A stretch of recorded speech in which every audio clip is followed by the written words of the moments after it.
네, 시작하겠습니다. 회계학 이제 시작합니다. 그래서 동영상 들으시는 분은 오늘 수업 시간이 좀 짧더라도 이해해 주십시오. 지금 2시 반 됐는데 지금까지 그 보충 자료하고 앞단계, 그러니까 상업경제, 경영, 마케팅, 무역, 거기 이제 진도 지난주에 못했던 거 나가고 한다고 했으니까 회계학 오늘 처음 동영상 들으시는 분은 오늘 수업 시간이 짧더라도 이해해 주시고 또 연장을 할 겁니다. 그래서 요거는 확실하고, 그러니까 회계를 한 판, 두 판, 세 판, 네 판, 다섯 판 하죠. 요거는 확실하고, 요거는 상황에 따라서 또 모르겠지만, 그러니까 짧게 하는 거 아니니까 오해하지 마시고, 기출 문제 다 다를 거고, 그렇게 하시면 되고, 좀 이따 얘기하고, 이걸 말해야 되나?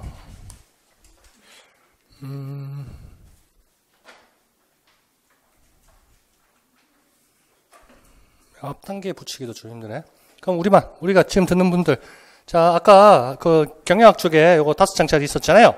그래서 어떤 책을 보면 우리는, 요거를 뭐라 했죠? 계열 1, 계열 2 있는데, 그래서 요거에 대해서는 논란이 없어요. 요걸 뭐라 했죠? 제품 믹스의 넓이, 맞죠? 브리드 위스, 이렇게 했죠? 그런데 여기에 우리는 뭘로 했죠?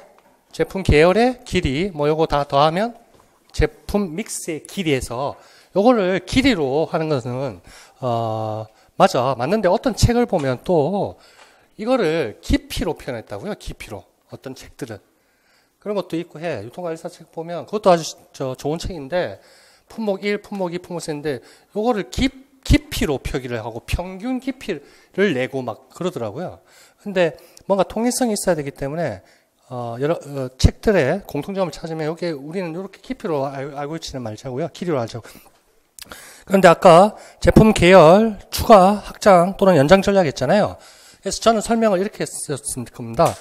계열이 어떤 계열을 플러스 3 해가지고 새로 하나 제품 품목군, 그러니까 이런 계열을 만들어내는 걸 저는 연장이다 이렇게 생각해가지고 설명을 드렸어요. 이렇게 자꾸 이렇게 하는 게 연장이다 이렇게 생각했는데 또 정순진 경영학 책이나 다른 책들을 보면 또 이렇게 질문하셨듯이 유쌤이었네? 김쌤이 그거 했듯이 여기에 새로운 품목, 신제품, 신품목을 연장하고 추가하는 것도 확장 전략, 상향 확장이든 하향이든 그렇게 또 표기된 책들도 있어요.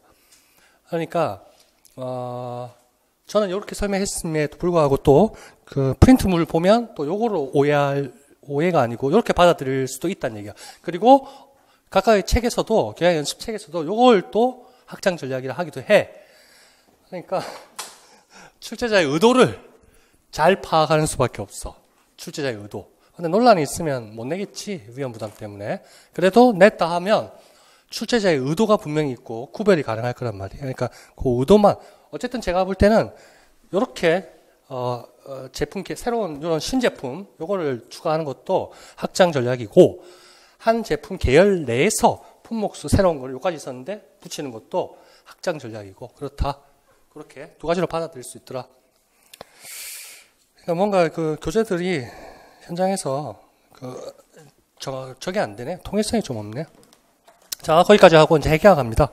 오늘은 원가 관리 회계하고 재무 비율을 해야 되는데 재무 비율 할 시간은 안 될 것 같고 다음 주에 이제 하게 될 것입니다.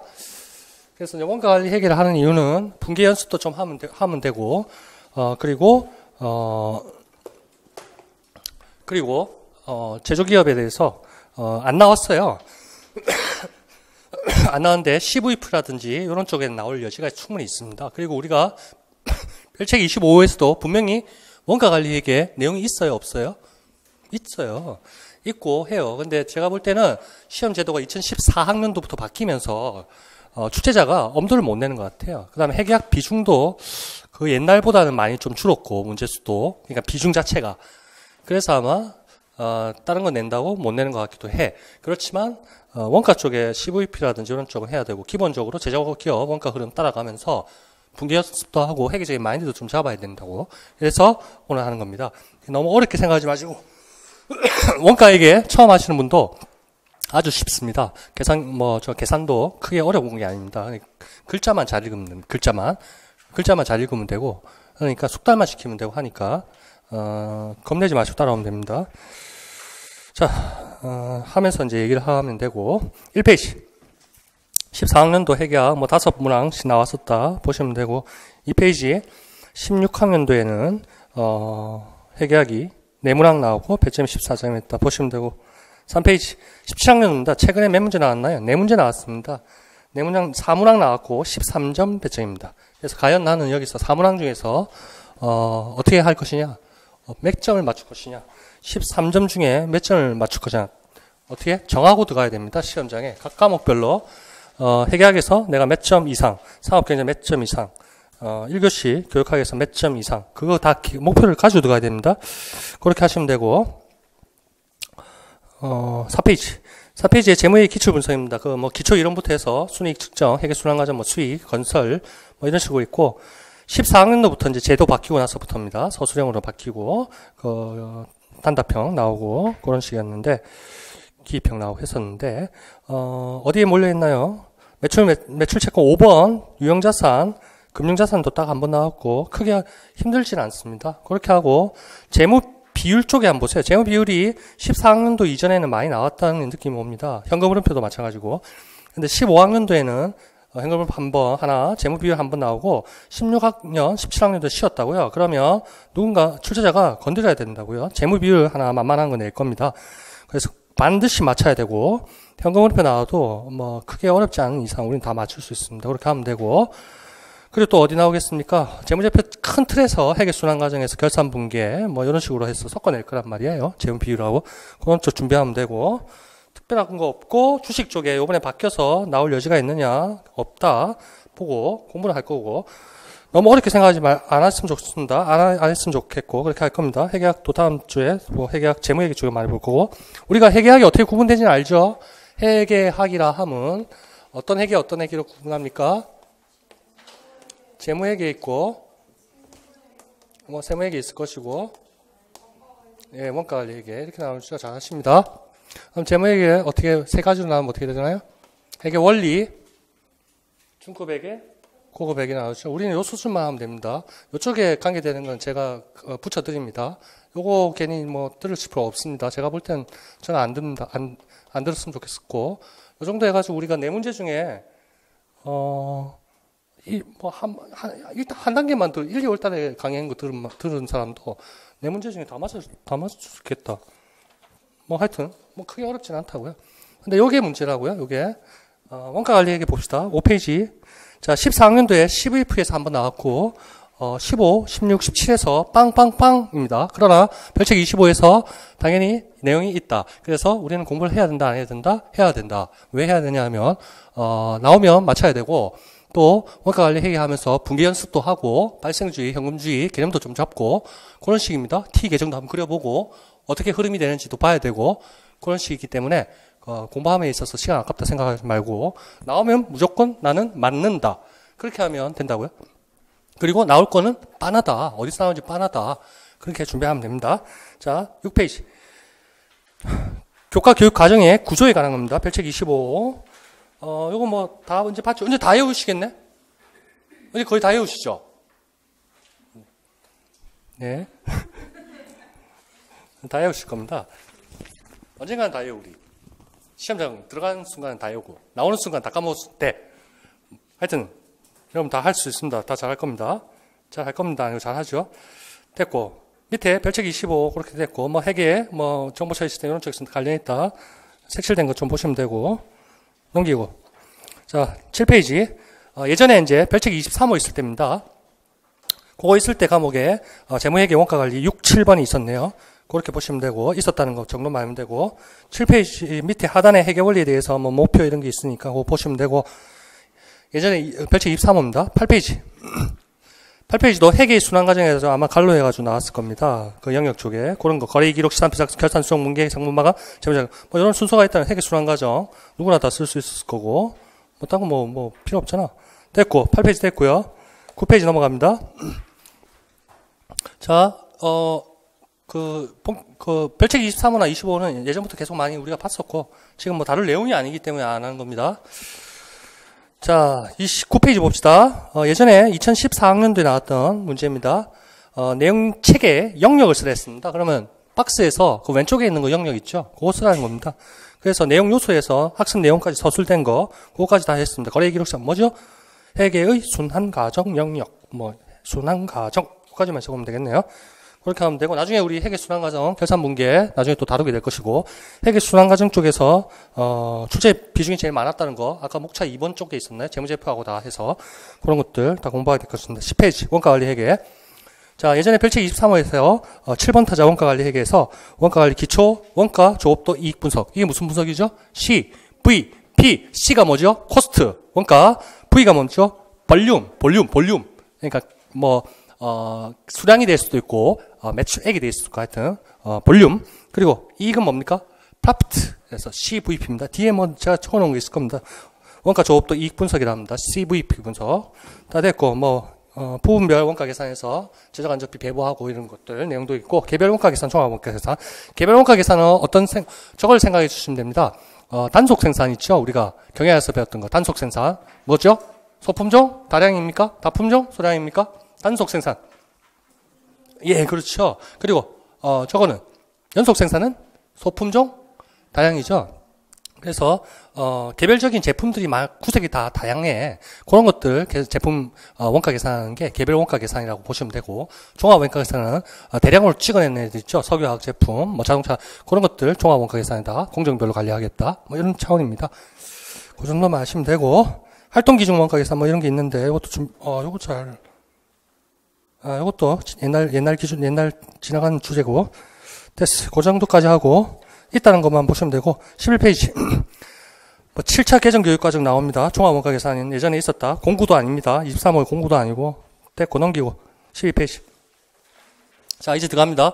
동영상을 만약에 오늘 처음 저하고 만나신 분은 제 스타일 적응하시기가 조금 시간이 필요할 겁니다. 그거 하고 아까도 얘기했지만 점 네모, 색깔 네모하고 흰 네모는 아무 차이 없습니다. 거기에 의문 갖지 마시고 계속 반복을 하셔야 됩니다. 반복하시면 되고, 회계는 어떻게 해야 됩니까? 눈으로 풀면 절대 아니 된다. 눈으로 풀면 절대 안 됩니다. 계산기 우리 사용 못 하죠? 그렇죠? 그러니까 눈으로 풀면 절대 안 돼, 회계는. 계산 문제이기 때문에. 그러니까 손으로 꼭 백지에 연습하는 그 습관을 들여야 됩니다. 그렇게 하시는 거. 그리고 회계는 실수를 합니다. 실수. 숫자기 때문에 실수를 많이 합니다.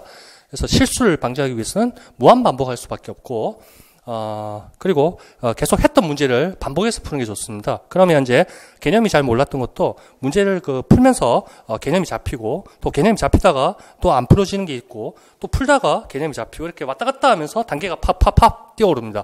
그러니까 회계가 순식간에 오르기는 아주 불가능합니다. 근데 시간을 두면 충분히 다 우리 시험 나오는 거는 다 맞출 수 있습니다. 그러니까 회계 처음 하시는 분도 비록 용어라든지 계정 과목 이런 데 부담스럽지만 그런 거 상관할 필요 없고 그냥 제가 따라오는 대로 하시면 됩니다. 알겠죠? 그냥 믿고 따라오시면 되고, 아까도 인코텀수도 뭐가 어렵던가요? 별거 아니었죠. 그냥 반복하면 되는 거 아니에요? 맞죠? 또 계정 과목은 수천 개 있나요? 아니잖아요. 몇 개 안 돼요, 사실은. 그거 아니고 분계 뭐가 어려운데요? 하다 보면 다 압니다, 여러분들. 여러분들 다 따라와요, 분계도. 걱정하지 마세요. 응. 그렇게 하면 되고, 체크하는 거 제가 에어라는 거 암기하시면 되고, 개념 잡으면 되고. 자, 합니다. 자, 발생주의하고 현금, 자, 이제 전체적인 개념은 들어가면서 문제 푸는 거는 기교입니다. 기술. 그냥 왁구 짜놓고, 왁구에 테이블에 넣으면 돼. 맞죠? 그거밖에 없고, 이제 개념은 이제 잡습니다. 여러분이 어느 정도 회계 수준들이 있는지 제가 정확하게 모르기 때문에 기본만 일단 잡습니다. 자, 발생주의하고 현금주의에 대해서 개념을 한번 생각해 봅시다. 우리는 회계, 재무회계든 원가회계든 다 발생주의입니다. 발생주의. 수익, 비용, 발생주의입니다. 그러면 이런 거죠. 내가 올해, 그러니까 기간 단위로 계산하니까 그냥 쉽게 1월 1일부터 12월 31일 회계연도입니다. 사업연도입니다. 그렇게 하고 올해 매출액이 제가 100억이었습니다. 그런데 호주머니에 돈은 한 푼도 안 들어왔어. 호주머니에 한 푼도 안 들어왔어. 그런데 매출액은 세금계산서 발급했어. 예? 그래서 나의 수익으로 잡혔단 말이야. 근데 현금은 빵이야. 현금은 빵이에요. 손익계산서에 매출액은 얼마 잡혀 있겠습니까? 100 잡혀 있겠지. 경비, 비용 아무것도 없어. 당기순이익이 얼마죠? 100. 자, 현금. 재무상태표로 가봅시다. 현금이 곧바로 들어왔으면 자산에 현금 100 돼 있을 거 아니야. 맞죠? 근데 지금은 없어. 그럼 뭐가 돼 있죠? 외상배출금. 맞죠? 그러면 그게 자산으로 잡혀 있죠. 맞죠? 그러면 대변 쪽에는 부족하네, 100이? 그럼 그게 뭐지? 그렇지. 당기순이익아니야. 항상 회계는 차대변이 맞아야 됩니다. 손익계산서에서 수익, 비용, 집합계정으로 모아서 다 치워주고 남는 차익이 긍정적으로 해서 당기순이익이 되는 거 아니에요. 당기순이익이 어디로 가죠? 재무상태표에? 잉여금으로 쌓이는 거 아니야. 맞죠? 그렇게 되는 거야. 근데 약간 좀 오버했는데 발생주의, 현금주의를 지금 설명하는 겁니다. 현금은 호주머니에 없어도 수익은 발생한 거야. 그래서 매출액이 잡혔어. 그거예요. 자, 이번에는 저걸 봅시다. 내가 비용이 100원이 발생했어. 예? 급여.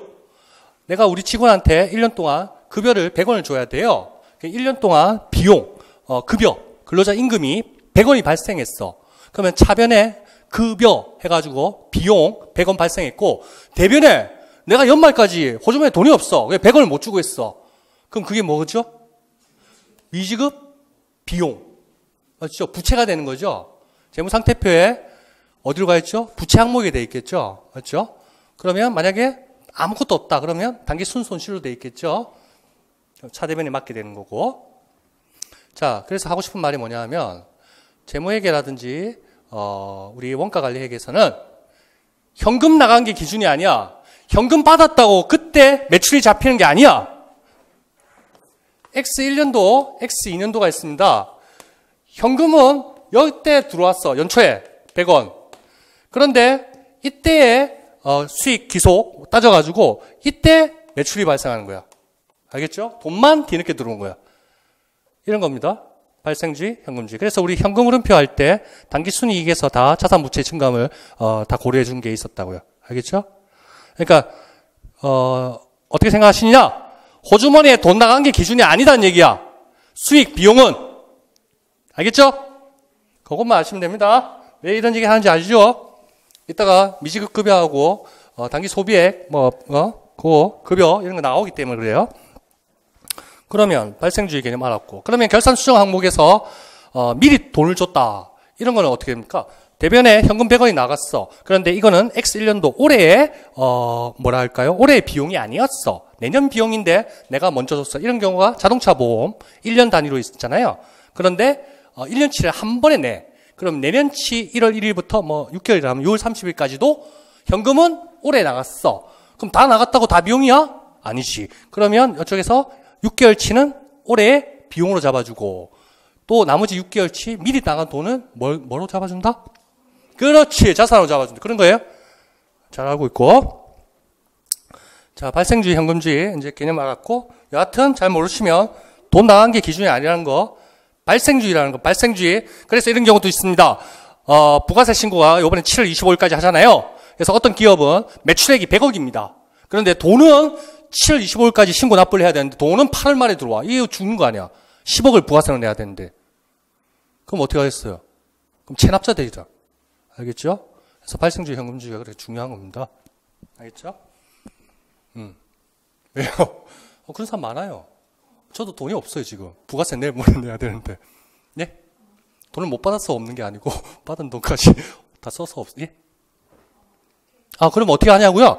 그러면 이제 세무서에 그 사정을 말해서, 조정을 해달라. 뒤늦게 납부할 수 있도록. 아니면 분할을 해달라. 법적으로는 그런 게 없는데, 사바가 아니고, 또 이렇게 계획서를 적어서 제출합니다. 그래서 사업이, 지금, 불안정 아니고, 이러하니 고려해서 내가 분납 계획서를 언제 툭 해가지고 1년 안에 납부를 이렇게 잘 하겠으니 허락을 해주세요. 승인을 해주세요. 이런 것도 하고, 그렇게 합니다. 네. 자, 이제 제조기업의 회계입니다. 제조기업. 자, 재무회계에서 하는 회계는 무슨 회계입니까? 상기업을 대상으로 합니다. 상기업. 도소매를 생각합니다. 도소매 회사는 지가 제품을 만드는 회사가 아닙니다. 제품은 왜 제자가 붙었습니까? 재고자산에 제품이 있고 상품이 있습니다. 제품은 왜 제자가 붙었나요? 제조라는 물건을 만든다. 요 제자가 붙어 제품이 되는 겁니다. 그러면 만약에 도소매 업종, 얘네들은 뭐죠? 상품이 되는 거지. 얘들은 이미 누군가 지가 아니고 남이 만들어 놓은 걸 그냥 사가지고 와가지고 파는 겁니다. 마치 무역에서 A국에서 싸게 사가지고 B국에 비싸게 파는 무역을 무슨 무역이라 했나요? 그 차익을 남긴다. 무슨 무역이죠? 이 무역인가요? 이거죠? 맞나요? 헷갈린다. 이게 맞잖아. 이게 틀렸죠? 죄송해요. 맨날 헷갈려요. 자, 그러면 다시 해볼까? 자, 사업, 경제. 그만할까요? 한번 기억 떠날까? 자, 상업의 객체. 상업의 객체, 주체. 객체는 주체 합시다. 유가증권 또 물어볼 거예요. 금자상 물어보려고. 자, 객체, 주체. 제일 위에 있던 게 뭐였죠? 자영상인. 2번. 3번이. 아, 너무 잘한다. 이거 4가지. 아까 운송인의 운송주선인. 운송주선인이었죠? 맞죠? 맞다. 여기에 아까 뭐가 나왔죠? 무역의 마지막에 뒷장인. 포드. 예, 잘했어요. 요거는 위탁매매인. 자기 명의라는 거에 둘이었죠? 맞죠? 중개, 요 개자였죠? 쌍방으로부터 수수료를 받는다 했죠? 대리상. 대리상의 의무가 뭐였죠? 경업 금지 의무. 한 놈이 더 있었죠? 네, 대상. 이렇게 하면 되죠. 상업 사용이냐? 얘는 회사가 되면 된다, 안 된다? 법인이 될 수 있다, 없다? 자연인만 돼야 된다? 자연인만 돼야 된다. 오케이. 잘하신다. 또, 상업의 객체 한번 해볼까요? 자, 상업의 객체. 첫 번째 뭐였죠? 유가증권. 이거부터 해요. 유가증권. 뭐였죠? 3가지? 금전증권, 자본증권, 상품증권. 하투와 화폐증권, 투자증권, 화물 대표증권, 화물 대용증권이라고 하기도 하고. 자, 유가증권 안에 금자상 있었고. 뭐 할래 했지? 그럼 여기 제가 이거 할래 했죠? 이거 하면 뭘 떠올려야 되죠? 빌 오브 레이딩에 3가지 개념 의의를 쓰라 하면 쓸 수 있도록 연습해야 되죠? 그 다음에 상업 송장에 대해서 개념 의의를 쓰라, 3가지 쓰라 하면 연습해야 되죠? 또 여기 뭐 있었죠? 무형자산. 무형자산 여기 있을까요? 무형자산은 종류가 어떻게 되나요? 응? 그렇지. 그래 하는데. 그러면 이렇게 해볼까요? 이렇게 2가지 나와서 이걸 묶어라 해서요. 뭐라 했죠? 지적재산권 또는 지식재산권. 여기. 산업재산권. 여기. 저작권이 중요하다 했고. 저작권 사후 몇 년? 70년? 산업재산권 다 몇 가지? 특급, 실, 디, 상. 상이 상표권이죠? 20, 10, 20, 10. 됐고. 실, 디, 상 했고. 저작권 특히 중요했고. 저작권을 세분화하면 어떻게 된다? 왜 이거 하고 있지, 지금?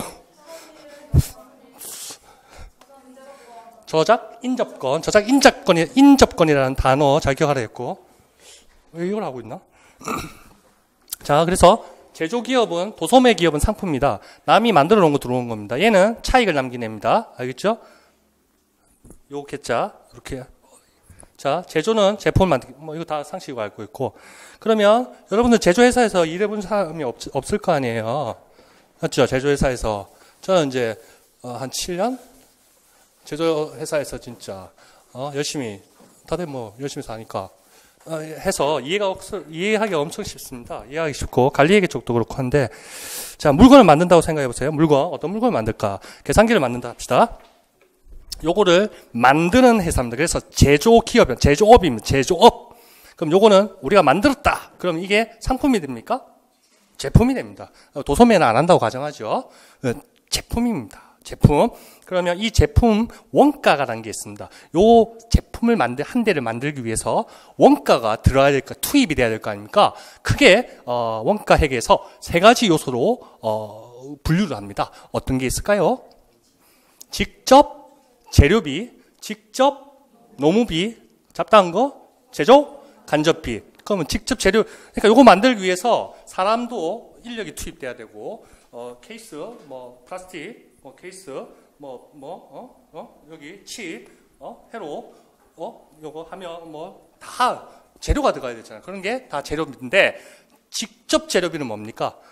직접적으로 다이렉트로 인과관계를 추적할 수 있는 겁니다. 요 하나를 만들기 위해서 요런 네모난 요런 거는 10개가 다 들어가야 돼. 이런 식으로 다이렉트로 붙는 거예요.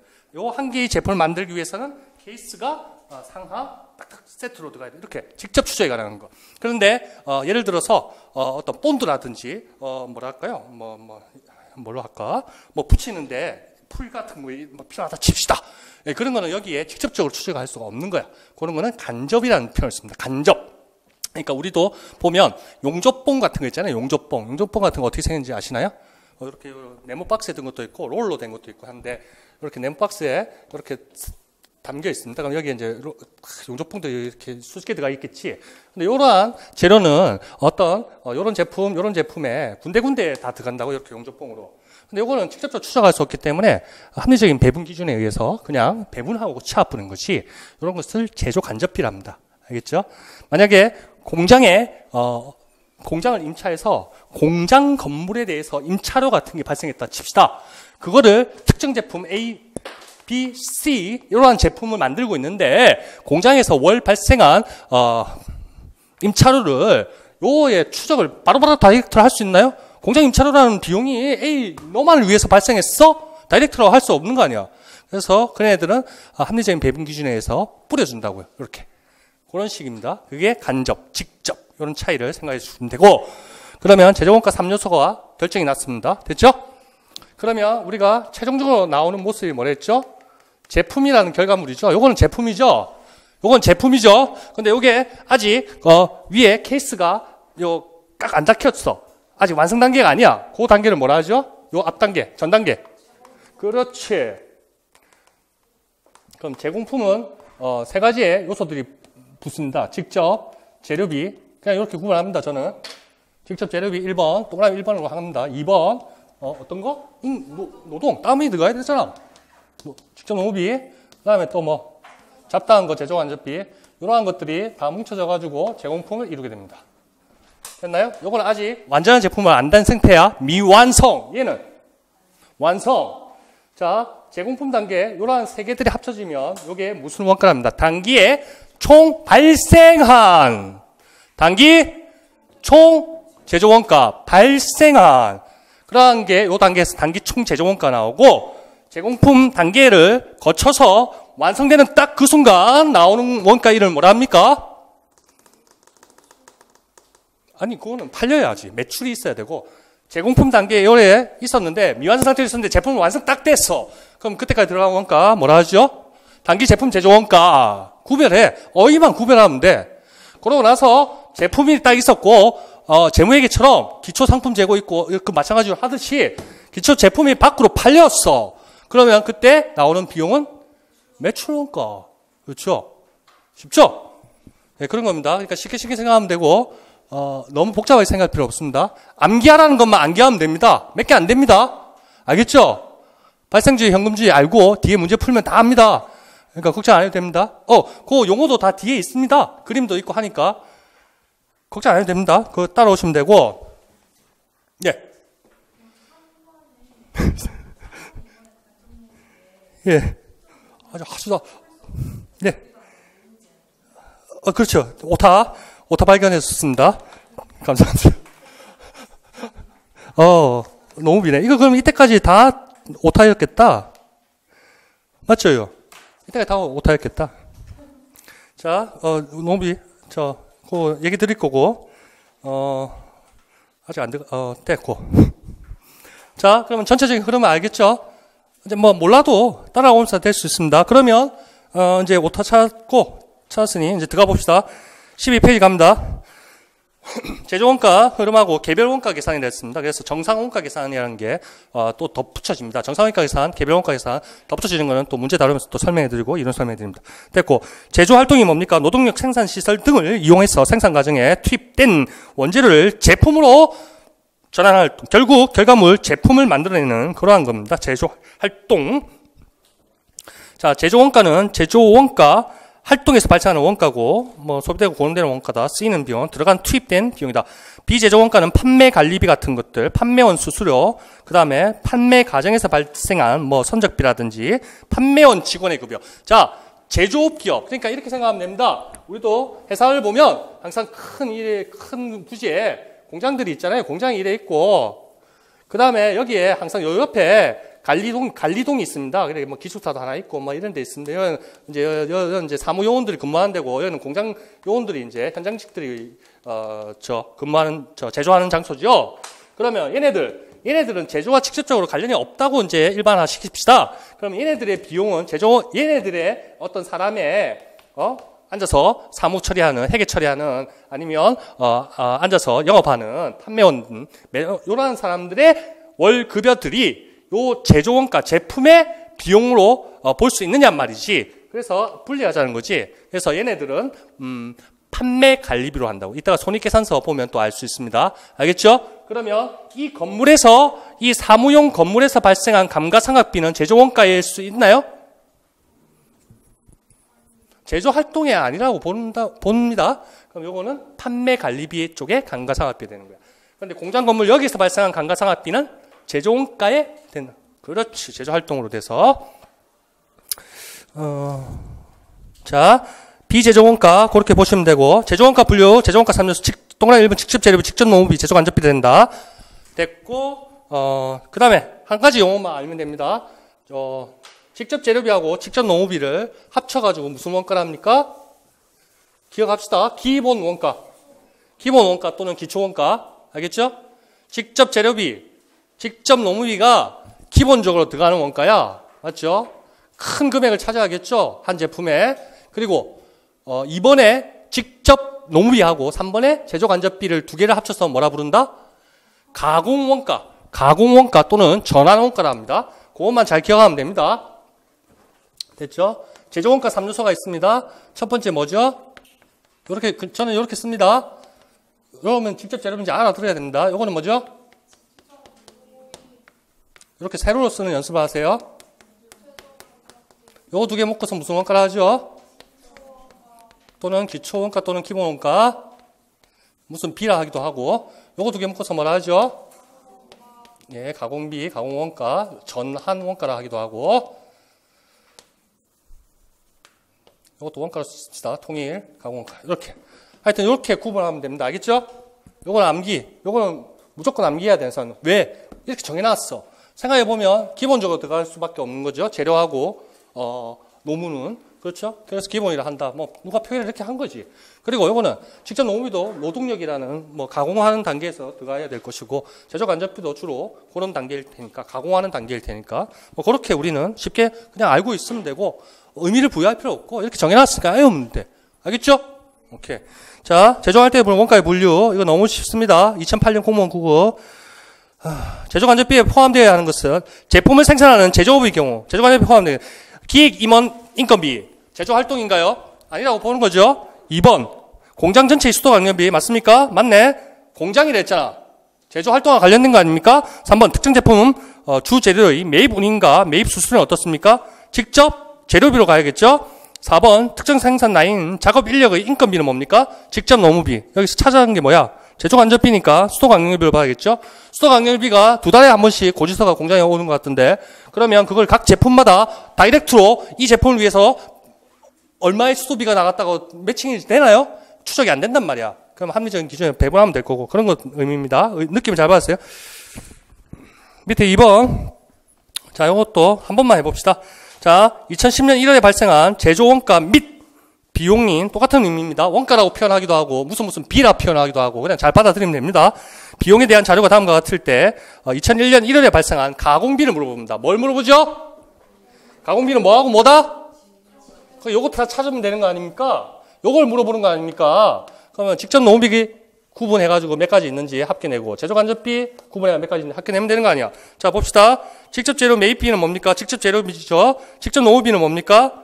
직접 노무비지. 그럼 가공비입니까? 맞네. 그 다음에 그럼 3,000원 하고 감가상각비, 공장 건물의 감가상각비는 뭡니까? 제조간접비죠. 가공비죠. 500원 더해주고 공장 감독자 급여는 뭡니까? 제조간접비죠. 가공비 맞고 100원 더해주고 감가상각비 영업점포 판관비죠. 공장이 아니죠. 그러면 얘는 제조활동과 관련된 원가가 아니다. 그 다음에 기타 제조간접비 요거는 제조간접비를 표현했으니까 당연히 제조간접비 여기 3번일 거고 그럼 합계해 주면 되고 계산 실수만 안 하면 되고 뭐가 어렵습니까? 그러니까 알아야 될 게 뭐였죠? 요거 두 개를 합해서 가공원가를 한다. 이걸 알아야 답을 구할 수 있었다는 거야. 알겠죠? 그거 말고는 없습니다. 너무 쉽죠? 너무 쉬운 거 하고 있다. 자, 쉽습니다. 쉽다 하면 진짜 쉽습니다. 질문도 없고. 공장 감독자는 주로 어떻습니까? 이게 직접 농업비로 봅니까? 공장 감독자 하면 간접비로 봐야 됩니다. 감독자 한 제품만 다이렉트로 감독하는 거 아니다 이렇게 생각하는 겁니다. 알겠죠? 그래서 공장 감독자, 공장 관리자 이렇게 나오면 제조 간접비의 구분에 속한다고 이렇게 그냥 받아들이면 됩니다. 자, 13페이지 제조 원가는 얼마냐 이렇게 했습니다. 곧 다 풀 수는 없고 그냥 다이렉트로 찾아가면 되고 그냥 이렇게 계단식으로 한 거는 밑에 상업경제 옛날에 나왔던 거 이폭 구하는 문제 있었죠? 이폭은 결국 뭐였습니까? 영업이익 더하기 판매관리비였죠? 아니면 총 판매 가격에서 매입원가 빼준 거 어퍼치나 매치나 똑같죠? 그렇게 암기하면 되고 암기가 아니고 받아들이면 되고 그 다음에 위에 것도 마찬가지로 계단식으로 해서 정리를 한 겁니다. 별거 아닙니다. 구분하는 거야 쉽고 그 다음에 저런 것만 잘 봐주시면 됩니다. 요런 것들만 익숙해지면 됩니다. 딴 거 다 필요 없고, 딴 거 다 여러분 다 합니다. 다 하고, 직접 원가, 제조 원가는, 직접 세 가지 다 합한 걸로 다 보시면 되고, 지금 예제 3번은 아주 옛날에 저희가 90년대 일본에서 공부하고 오신 교수님들이 이런 식으로 합니다. 그래서, 그냥 참고 목적으로만 보시고 너무 깊숙하게는 보지 마시고, 왜냐하면 여기 제조 경비, 경비 이런 얘기를 쓰거든요. 요새 책에는 그런 거 안 쓰는데, 일본에서 공부하신 분은 그런 걸 쓰는 것 같아요. 경비, 이렇게 써요. 그리고, 어떻게 하지? 어떻게 쓰더라? 하여튼 그래. 그래서 하나씩 보시면 되고, 저거 한번 해보면 됩니다. 우리 손익계산서, 포괄 손익계산서, 매출액, 매출 원가 있죠? 이거 항상 많이 씁니다. 그러면 여기 기초, 단기, 매입, 기말 빼주고 여기 나오는 게 뭐죠? 매출 총이익이었죠.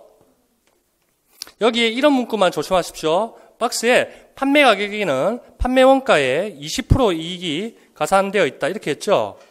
맞죠? 25%의 이익이 가산되어 있죠. 자, 어떻게 할까요? 매출 원가가 X라면 매출액은 25%의 판매 원가 25%.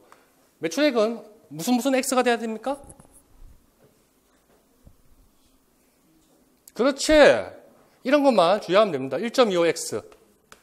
이렇게 됐다는 거 아니에요. 맞죠? 매출 원가의 1.25. 그런데 판매 가격은 얼마나 했습니까? 판매 가격은 얼마? 100만 원이 됐죠? 그럼 이거 얼마입니까? X는 얼마? 1.25를 100으로 나누면 된다는 얘기죠. 그럼 X가 뭐였죠? 원가였죠. 계산이 쉽나요 이거? 80만 원. 이거 조금 하면 되겠네. 그러면 다시 쓰면 매출 원가가 80만 원이었다는 겁니다. 그리고 여기가 100이었다는 겁니다. 그렇죠? 그러면 80에 1.25 곱해주면 100이 나오는 거 맞죠? 오케이. 그러니까 기준점을 변수로 두고 곱해야 될지 나눠야 될지 그걸 잘 생각하세요. 그럼 몇 번 연습해 보면 됩니다. 어렵지 않습니다. 알겠죠? 아니면 어떻게 하면 될까요? 25% 이익, 매출 원가 25%. 80에 25%면 4분의 1입니다. 그럼 얼마죠? 이익이? 80에 얼마의 이익을 붙였다는 얘기입니까? 그렇지. 그러면 매출액 얼마가 돼야 된다는 얘기입니까? 100이지. 자, 국어를 잘 보세요. 이렇게 보세요. 자, 요런 것만 줘야 한다. 판매 가격에는, 그러니까 여기 Q는 똑같은 공통분모, 수량은 공통분모니까, 판매 가격 100원에는 판매 원가의, 매출 원가의 25% 이익이 가산됐죠? 원가의 25%야. 원가 80에 25%는 얼마입니까? 4분의 1 아닙니까? 20만 원이죠? 즉, 원가 20에 더하기 원가에 곱하기 0.25, 0.25, 20 더한 게 뭐란 얘기죠? 매출액 100이란 얘기죠? 그러면 공통분모로 하면 어떻게 됩니까? 원가 80에 1 플러스 0.25 똑같은 거죠? 아닌가요? 그렇지. 100이죠? 그럼 우리가 아까 요게 변수였죠? 그러면 x는 1.25분의 100. 자, 1차 방정식밖에 안 되고요. 간단하고 글자만 잘 알고 잘 읽으면 되고 하나만 수십 번 해가지고 두 가지 정도 변형된 걸로 나옵니다. 그러면 거기에 맞게끔만 해주면 된다고요. 알겠죠? 자, 어렵지 않습니다. 자, 그 정도 보시면 되고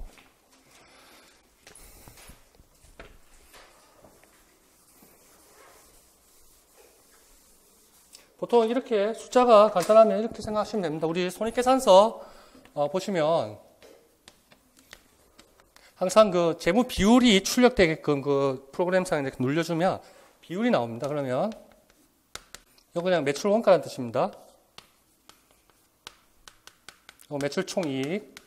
자, 매출이 요게 100%고 100%를 매출액을 항상 기준으로 삼습니다. 분모로 삼습니다. 매출 원가가 80%입니다.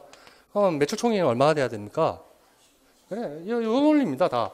그래서 중간에 뭐 하나 비워놓고, 끼가 맞춰주라. 요 값은 아니까, 뭐 이런 식이거든요. 그러니까 뭐, 너무 어렵게 생각하면 안 되고, 산수입니다, 산수.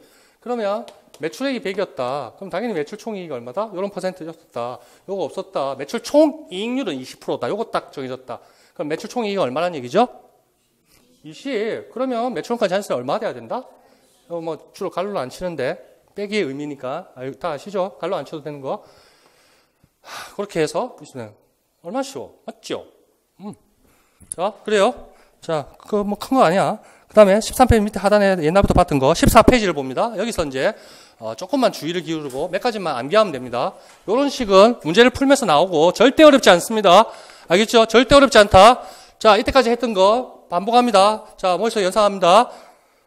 제조원가 3요소 구분합니다. 동그라미 1번 뭐죠? 동그라미 2번? 동그라미 3번이 제조간접비입니다. 동그라미 1번, 2번을 묶어서 뭐라 표현한다? 기본원가 또는 기초원가. 2번, 3번을 합해서 뭐라 한다? 또는 전환원가. 이렇게 얘기합니다. 됐고, 이제 그 원가 요소 알았고, 구분은 이제 어떻게 하는지 압니다. 저 판매 관리 활동, 영업사원, 인건비 이런 거는 제조원가 아니죠? 맞죠? 그럼 손익계산서에 어디로 가야 될까요? 그렇지. 요 밑에 판관비가 있었으면 옛날 손익계산서 기준으로 하면 그러면 짝짝짝 해가지고 여기에 판관비로 갈래요. 판매 및 관리비 이렇게 간다면 제조원가에 포함이 안 된다는 얘기지. 됐고 누가 어떤 다른 쌤이 한 일주일 됐나? 저 질문하셨는데요. 그 누가 하셨지? 유쌤이 하셨죠? 아니다. 어느 쌤이 하셨지? 했는데 우리가 저기 있었죠?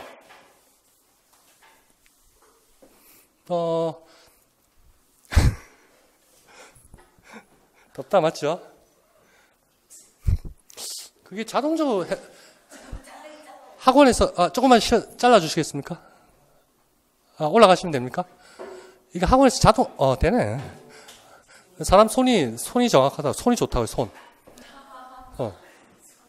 제가 이제 제조기업에 이제 오래 일을 했었거든요.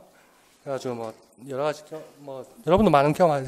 근데 진짜 전문가 아니고 이제 그 장인들 있잖아요. 장인들. 그런 사람들은 그 손 감각이 탁월합니다. 그래서 저도 뭐 약간 좀 그런 개념인데 뭐 그 버니어 캘리퍼스 노기스라 하기도 하고 뭐 있어요. 치수 재는 계측기가 있어요. 그것도 이제 품질 검사를 뭐 1년에 한 번씩 표준 검사를 받아야 되고 딱지 붙여야 되고 뭐 하여튼 그래. 그런데 그런 거 암만 전자 디지털 하는 것보다 그 장인이 한번 느낌 한번 쫙 만져주면 이거 몇 미리 미크론 단위가 얼마인지 난 정확히 모르겠는데 하여튼 그게 더 정확한 것 같아. 웃기죠? 근데 그렇게 되면 안 되는데 손이 정확하잖아요. 손을 누르니까 되잖아요. 네. 예. 그 다음에 요즘 날은 그 아침에 항상 그 컴퓨터를 제가 켜거든요, 사무실에. 그래가지고 이제 그 하나, 둘, 셋, 세 개를 이제 제가 부팅을 시키는데 하루는 제가 안 눌렸더만 우리 직원이 이제 눌렸는데 그 항상 제 손만 타다가 그 컴퓨터가 이제 우리 직원이 눌리니까 파워가 나갔어, 그날. 그거 가렸어. 4만 얼마였나? 얼마였지? 뭐 하여튼 가렸어. 그래서 그때 이제 느꼈던 것도, 컴퓨터도 기계지만, 사람의 터치를, 이해하는, 이해가 아니고, 느끼는구나. 맨날 눌려주던 놈이 안 눌리니까, 얘가, 날카로워, 갑자기 긴장한 거야. 그럴 수 있다고 봅니다, 저는. 예, 충분히. 예. 자, 샜고, 자, 어디까지 했냐? 14페이지 갑니다. 재밌죠? 자, 이 그림을 잘 이해해 주십시오. 아까 여기도 살짝 그렸는데 상단에 제조원가 3요소가 투입이 돼서, 자, 표현을 어떻게 했죠? 제조 과정의 투입. 자, 그 투입자에 한번 체크를 해보세요. 투입. 그래서 그 세 가지가 섞이면 단기 총 제조원가가 됩니다. 1번 더하기 2번 더하기 3번 단기 총 제조원가. 구분만 해주면 돼. 글자만 단기 총 제조원가 1, 2, 3번 합한 게 단기 총 제조원가. 그 다음에 그게 이제 제공품 단계로 갑니다. 제공품은 아직 미완성 단계죠. 그런데 그 위에 이제 하살표에 중간에 뭐라 되어 있어? 완성. 그것도 체크해 보세요. 그러면 그 다음에 계정과목명이 완성됐다고 제품이 되는 거야. 그랬을 때 제공품에서 제품으로 넘어가는 과정에 있는 게 단기 제품 제조 원가. 그렇습니다. 주로 이제 단기가 있으니까 단기 그 앞전 해를 뭐라 하죠? 전기, 차기 이렇게 하는 겁니다. 알겠죠? 단기는 올해 그 전년도를 전기, 앞전, 뒤에는 뒤에 차기 이렇게 합니다. 원가에게는 주로 월로 계산할 때가 많습니다. 회계는 보통 연 단위로 하지만 그래서 1월 초, 1월, 2월, 3월 하면 2월이 단기면 1월 말은 기초, 2월의 단기를 기준으로 봤을 때는 기초가 되는 거고 그 다음에 2월 말은 기말이 되는 겁니다. 알죠? 당연히 너무 쉽죠? 쉬운 거 얘기했다. 자, 그래서 단기 제품 제조 원가하고 그 구조는 이제 보게 될 것이고 제품에서 판매에 체크를 하셔야 됩니다. 판매 단계를 가면 뭐다? 매출 원가 이렇게 나옵니다. 여기서 이제 좀 설명을 할게요. 별건 아니고요. 그 어떤 쌤이 카톡으로 질문을 오셔가지고 유쌤이 아니었구나. 이런 질문을 하시더라고요. 자, 재무회계할 때 손익계산서를 우리는 포괄 손익계산서를 한다고 배웠었습니다. 맞죠? 재무제표 5가지였나요? 5가지. 그랬을 때 비용의 분류 방법이 2가지가 있었는데 기억나는 사람 있나요? 비용의 분류 방법. 그렇지. 또. 그렇지. 잘하시네요. 선생님 물어보셨죠? 질문. 제 기억이 맞네. 미우 선생님. 선생님이 물어봤잖아요. 그거 잘 이해되던가요? 네. 뒤 파트에 있던 거 앞에서 질문하신 거였어요? 알겠어요. 근데 이해는 되시죠? 네, 그럼 여기 있는 부분을 위해서 설명해 드리면 방금 이 제조 활동이 나와서 그렇습니다. 그래서 기능별 분류에서 제가 구별하는 거 뭘로 구별하는데요? 매출 원가라는 글자가 보이면 기능별 분류라고 했잖아요. 맞죠? 그 반대가는 성격별 분류도 했고. 네. 그래서 비용의 분류라는 테마입니다. 비용을. 그래서 포괄손익계산서에 어떻게 표시를 할 거냐는 얘기인데 성격별 분류라는 것은 발생 원천별로 그 자체의 비용이 가지고 있는 네이처, 본성에 따라서 분류한 겁니다. 그게 이제 성격으로 이렇게 번역을 했는가 봐요. 누가? 네이처를. 그래서 그거는 급여, 몽땅 1년 동안 100원, 임차료, 몽땅 200원 이런 식으로 계정과목 성격별로 한 거야. 그런데 기능별 분류는 꼭 매출 원가가 나온 데 있었죠. 그래서 제가 원자 붙으면 원기해서 암기하라 했잖아요. 여러분도 안 들었어요? 성격별 분류, 기능별 분류 그 문제 프린트 있었는데 여러분 다 처음 들으시구나. 자, 그래서 이게 그 기능별 분류가 뭐냐면 기업 활동별로 분류한 겁니다.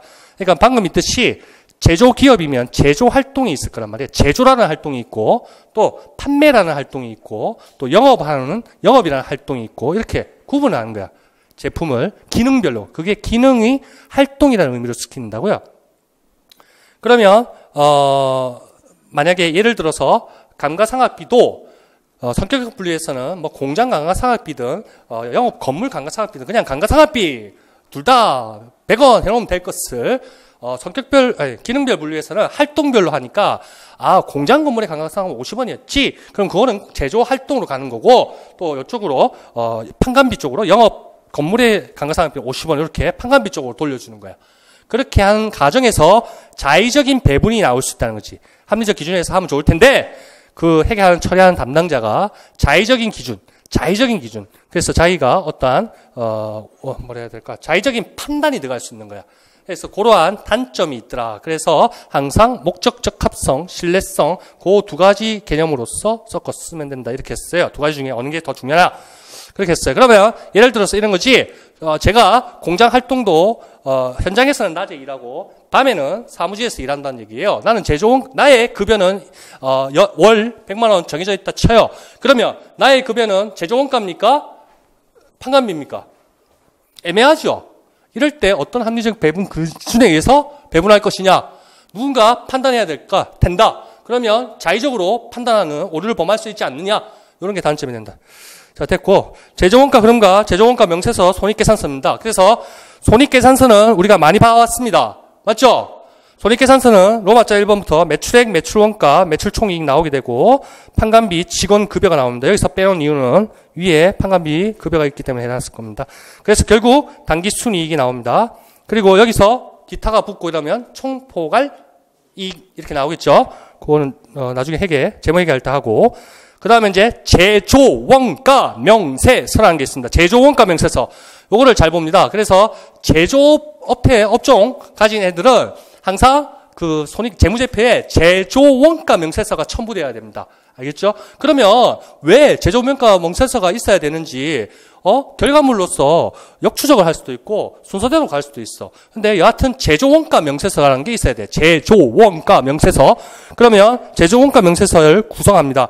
자, 제조원가 명세서가 로마자 1번이 직접 재료비. 이게 동그라미 1번의 개념입니다. 그리고 로마자 2가 직접 노무비. 자, 로마자 3번이 제조간접비. 요 세 가지 합하면 총 제조원가가 나오는 거죠. 그리고 단기에 기초 제공품이 있었다. 기초 제공품 원가 이미 반 정도는 만들어진 게 있었어. 그거까지 더해주고 단기 총조 제공가들을 투입한 거 더해주고 기말에 아직 반제품 있는 거 자연스럽게 빼주면 단기에 제품으로 완성된 원가가 나오게 되는 거야. 그게 단기 제품 제조 원가. 그래서 제품 원가 명세서의 결론은 단기 제품 제조 원가. 그 55만 원이 손익계산서에 어디로 가 있습니까? 하살표를 이렇게 그리세요. 손익계산서에 55만 원이 제품 제조원가 결론, 단기 제품 제조원가 55만 원이 어디로 가 있습니까? 손익계산서에. 그렇지. 그래서 하살표를 이렇게 끊는 게 좋지 않을까요? 됐습니까? 그렇게 가는 겁니다. 자, 그게 그 위에 있는 그림하고 연결이 되는 겁니다. 여기 제품 제조원가 있죠? 제품 제조원가 명세서. 여기 맨 밑에 55만 원이 손익계산서에 단기 제품 제조원가로 가는 겁니다.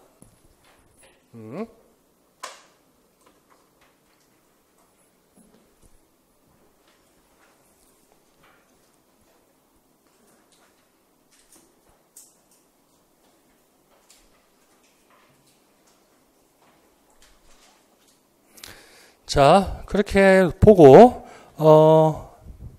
위에 계산 문제는 이제 구분하는 겁니다. 비용 구분한 거, 판관비로 가는 거. 2만 원 어디 나왔습니까? 영업사원의 급료 2만 원 보이나요? 그거는 제조원가 명세서에 가는 항목이 아니죠? 왜? 제조원가, 제조활동과 관련 없는 비용이기 때문에. 어디로 가 있나요? 손익계산서에 바로 판관비 쪽에 급여로 가 있다는 얘기야. 알겠죠? 기능별 분류이기 때문에 이런 식이 배분이 필요한 거지. 자, 그 다음에 딴 건 다 됐고 모서리에 당구장의 기말 재고자산은 얼마인가 했죠? 32만 원이 기말 재고자산입니다. 누가 말씀해 주세요. 왜 32만 원이 나오는지. 네. 예. 예. 그렇지, 맞아요. 예. 자, 아주 쉬운 겁니다. 이런 걸 실수합니다. 우리도 실수도 많이 했습니다. 처음에는 1월달 모의사. 자, 물어본 게 질문이 뭡니까? 기말 재고자산입니다. 근데 대부분은 엄청 긴 문제 푼다고 정신을 빠져가지고 소문항에서 물음이 기말 재고자산 물어보고 있는데 답을 다 뭘로 적는지 알아요? 15만 원 적어요. 알겠죠? 재고자산의 분류에 제품이 있을 수도 있고 제공품 단계에서 기말에 남아있는 것도 있을 수 있고 완성 단계에서 기말에 밖으로 안 팔리고 남아있는 것도 있을 수 있고 원재료를 구입했는데 아직 다 투입 안 하고 기말 현재 원재료가 쌓여있는 것도 있을 수도 있고 그래서 주로 세 가지 원재료 재고, 제공품 재고, 제품 재고 요거 세 개를 더해야지 기말 재고 자산 금액 얼마니 물어봤을 때 정답이 된다. 알겠죠? 재고자산입니다. 재고자산. 자, 그거 얘기했고 15페이지부터 자 15, 16 요 두 장만 하면 이제 전체 흐름을 볼 수 있습니다. 전체 흐름. 자, 전체 흐름을 볼 수 있으니까 하나하나 따라오면 됩니다. 걱정할 거 없습니다.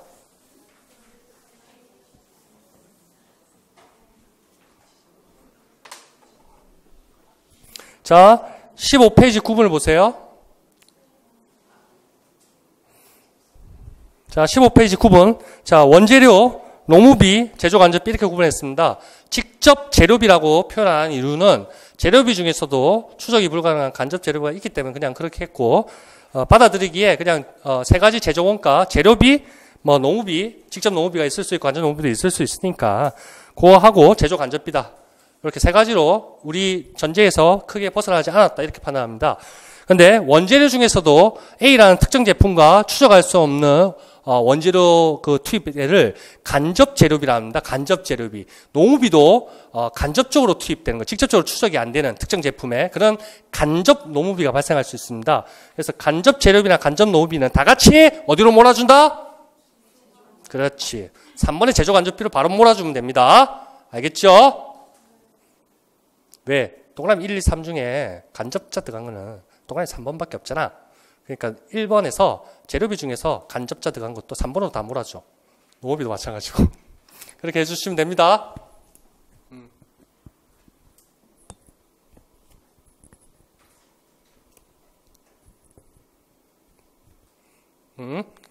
자, 이제 봅시다. 이제 분계도 연습하면서 하는 거예요. 차근차근 하는 거예요. 그래서 결과물이 16페이지 제조원가서 작성 가서 거기 거쳐서 손익계산서 매출원가 들어가고 매출원가 합계 내고 매출총이 구하고 결론이야. 그럼 이제 따라가서 합니다. 차근차근 해봅시다.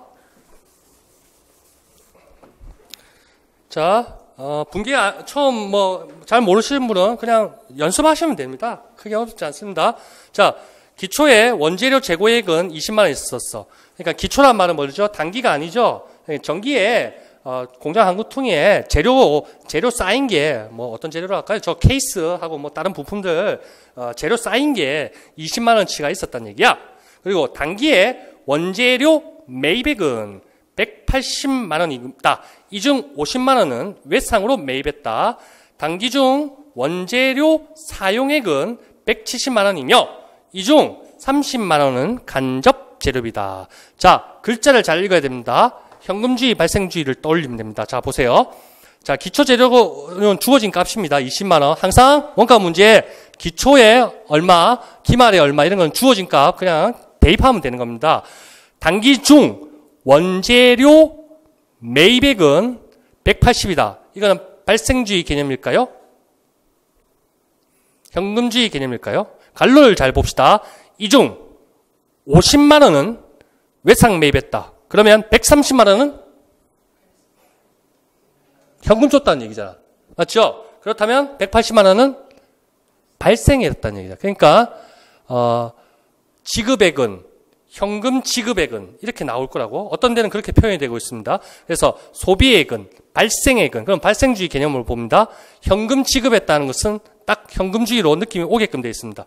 자, 분개를 해봅시다. 원재료를 매입했을 때 우리가 계정감은 어떻게 합니까? 그 앞에 구입 시, 사용 시 이런 것도 잘 구분하세요. 저는 생략하겠지만. 자, 180만 원 주고 원재료를 매입했습니다. 자, 그런데 기초 20만 원 이거는 분개가 필요하나요? 단기에? 이거는 지금 단기에 분개하는 거예요. 단기. 단기가 지금 뭐 몇 월 달인지 뭐 월로 치고 단기에 분개하는 거고 기초는 이미 분개가 되어 있는 거야. 그러니까 분개를 뭘 해? 남아 있는데 재고로. 맞죠? 됐고.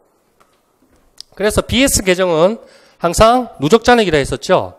그래서 기초 잔액이 항상 그 시작할 때 단기 시작할 때 거기서부터 출발한다고요. 자산 부채 그 금액 합계할 때. 그렇게 됐고. 원재료 180만 원. 아, 이거 다 해야 되나? 180. 자, 이 중에서 외상 매출했다 하면 계정과목 이름 뭐라 적어줍니까? 그걸 외상 매출금하고 지급업하고 합해서 뭐라 한다? 매출 채권?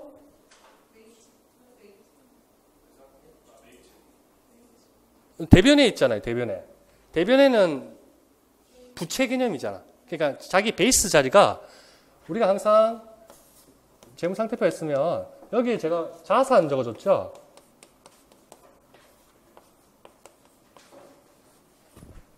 여기 자본 나오잖아요. 그래서 분개로 쳐도 여기가 차변, 대변 이렇게 보시고 자기의 원래의 제자리, 정확한 자리는 자산은 이제 차변 쪽에 이제 다 오게 되는 겁니다. 자산을 구입했을 때. 부채는 대변 쪽에 있는 거고. 부채 한번 생각해 봅시다. 은행에서 1,000만 원 차입했어요. 그러면 법인 통장으로 돈이 들어오겠죠? 맞죠? 그러면 뭐 현금 보통 예금이라 할까요? 그럼 여기 보통 예금 통장에 우리 법인 통장에 100원 늘었잖아. 쫙 찍혀 있잖아. 자산이 늘은 거죠. 대변에는 어떻게 분개해 줍니까? 뭐 이렇게 구분 상세히 안 합니다. 저는. 자, 여기는 계정감은 뭐죠? 그렇지. 이렇게 자산이 늘면서 부채도 늘었다는 거야. 부채는 뭡니까? 나중에 갚아야 될 순자산의 유출 아니야. 맞죠? 대차 평균. 항상 차변 대변은 합계가 맞아야 된다는 거야. 현재 지고 있는 의무죠. 미래 순자산 유출 의무. 요거는 순자산이 늘은 거고. 자, 마찬가지입니다. 자산이 차변에 180 늘면서 대변에 뭐가 늘어야 된다? 외상 매입 채무 얼마나 했죠? 150일 했나요? 100 얼마? 50만 원. 50만 원을 외상했으니까 계정과목은 매입 채무로 합시다. 매입 채무 안에 외상 매입금하고 지급업하고 두 개 합한 통제 계정 뭐 그렇게 보면 되고 보통 이럴 때는 이렇게 묶어주기도 하고 현금 얼마 나갔죠? 됐어. 됐나요? 사실은 이렇게 되는 거 아니야? 이거하고 같나요, 지금?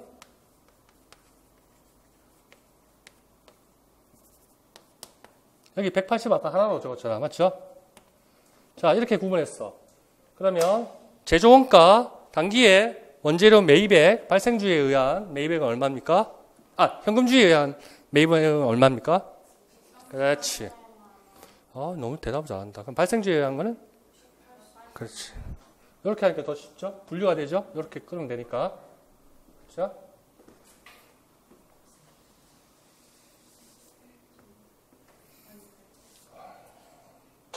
근데 다 너무 자세하지 않아?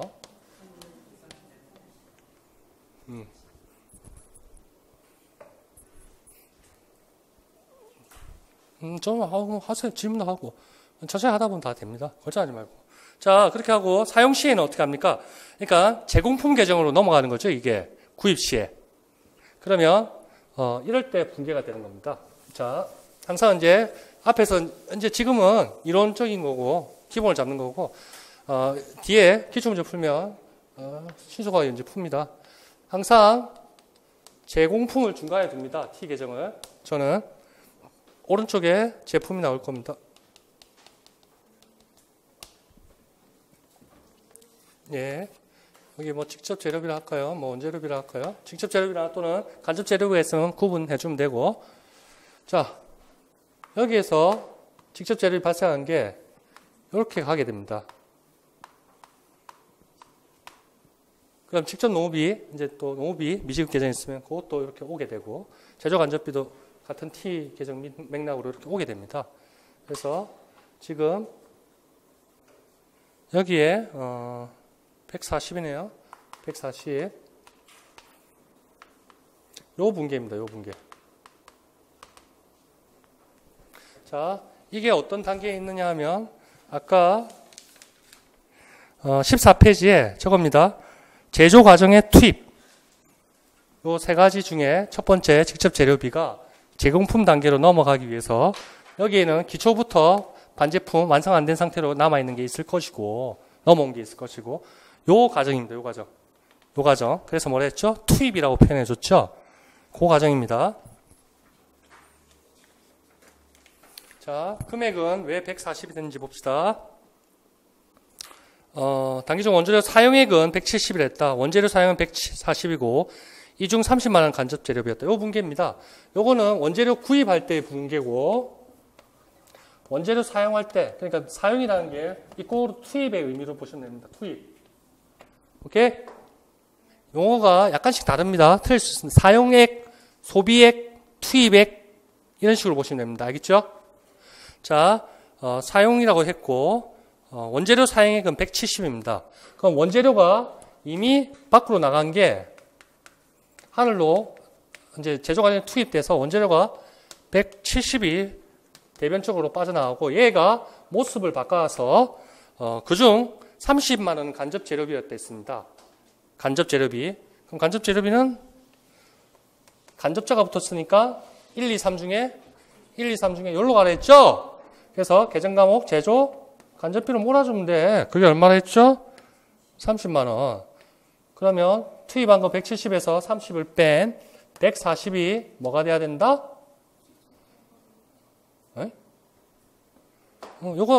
여기에 직접이 140이고 간접이 30이고, 여기 계정 과목 제공품. 그냥 흰 걸로 제공품. 자, 제조원가 세 가지 요소가 제조 과정에 투입돼서 하살표 해가지고 제공품 사이에 투입이라고 단어를 적어줬죠? 여기에 투입. 그러면 이러한 직접 재료비가 제공품으로 모습이 바뀌어졌다는 겁니다. 알겠죠? 어쨌든 미완성 단계이고, 결국엔 이제 얘가 완성 단계를 거쳐서 제품이 되고 판매 단계를 거쳐서 매출 원가 될 거 아니에요? 여기 매출 원가 나올 거 아니에요? 어쨌든 세 가지 원가 요소가 얘를 구성하는 투입된 원가가 되는 겁니다. 투입된 원가. 그런데 잠시 기말 현재 미완성 단계였기 때문에 아직 제공품으로 이름이 남아있는 거야. 완성돼서 모습이 다 바뀔 거야. 자, 계산기라는 게 완성됐어. 여기에 100원, 100원씩 들어갔어. 1, 2, 3, 4가 1, 2, 3이 100원씩 들어갔어. 기초 제공품도 없고 기초 제품도 없고 기말 남은 것도 없어. 얘 원가 얼마입니까? 완성됐어, 제품으로. 그러면 여기에 얘 300원이잖아. 미완성됐어. 투입되어 올 거가는 100, 100, 100이야. 50%만 다 투입됐어. 그러면 제공품의 원가는 얼마입니까? 그렇지.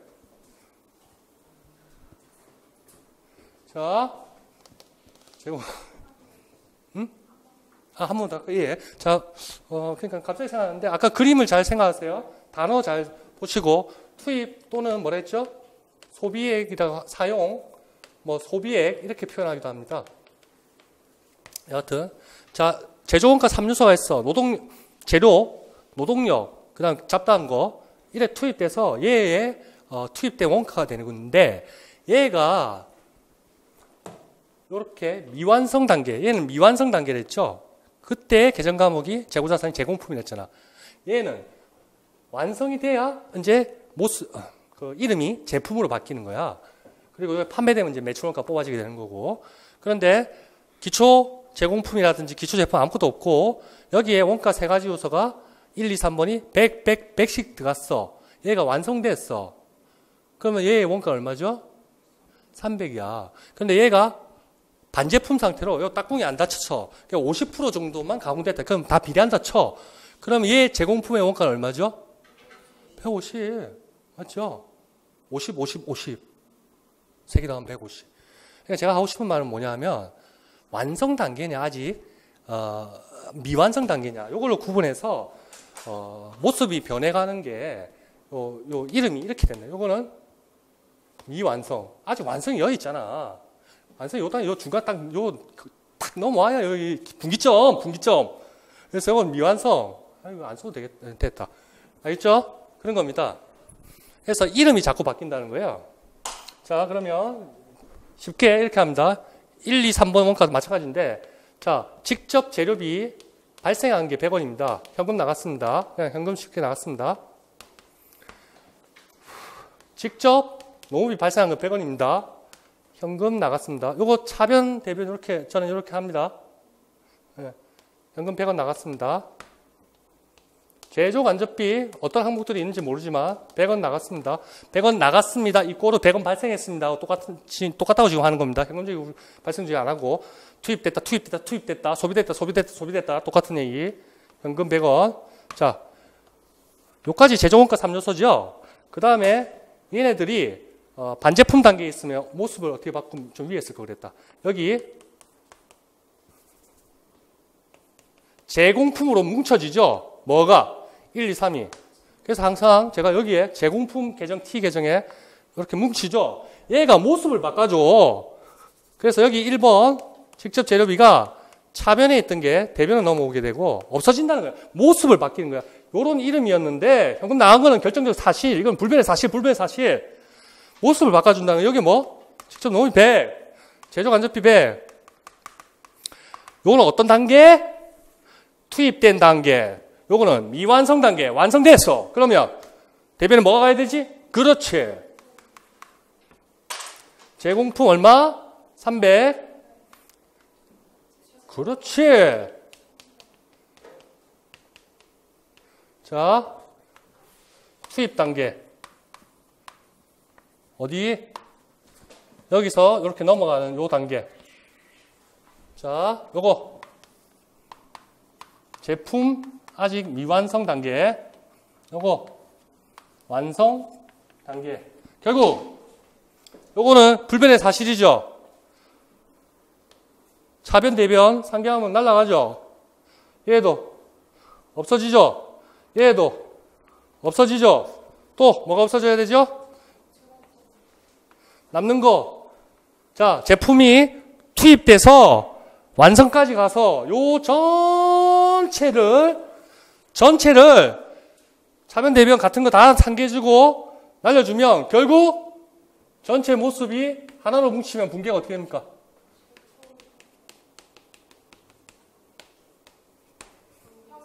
그렇지. 자, 여기까지 잘 이해했고. 팔렸어. 밖으로 팔렸어.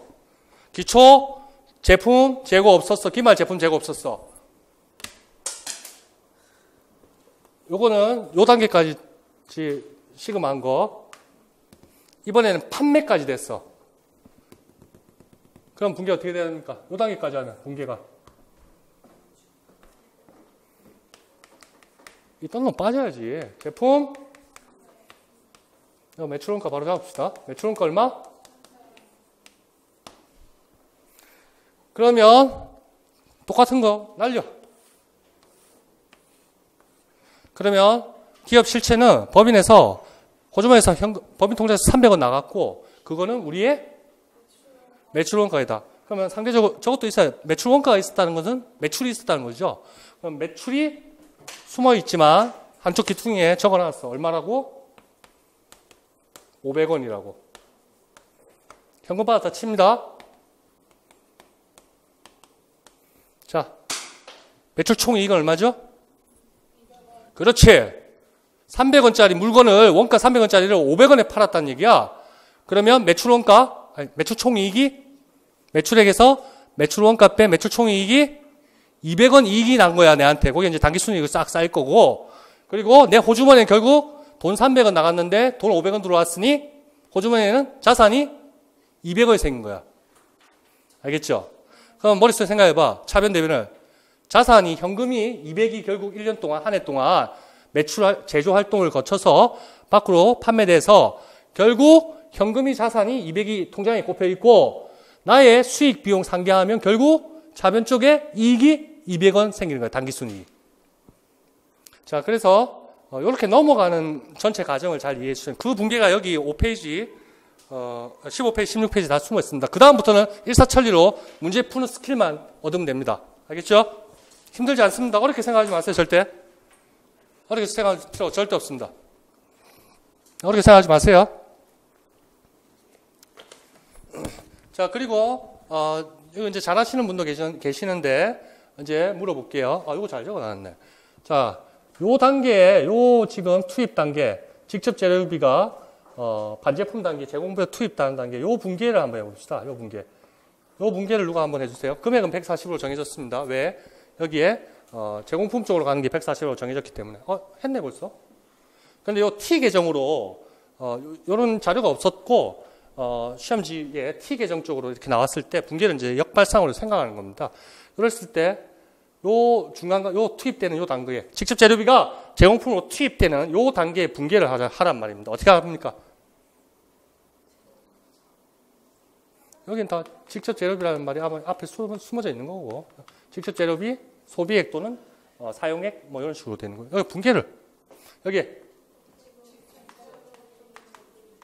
140, 여기, 예. 요게 어떤 단계? 투입 단계. 요 분계가 어떤 거죠? 요거죠? 미완성나 요 분계 아닙니까? 알겠죠? 그래서 이런 게 나오면 제가 어떻게 하랬죠? 아까 이렇게 내려주는 거 하시더라고요. 맞죠? 그렇게 해주시면 됩니다.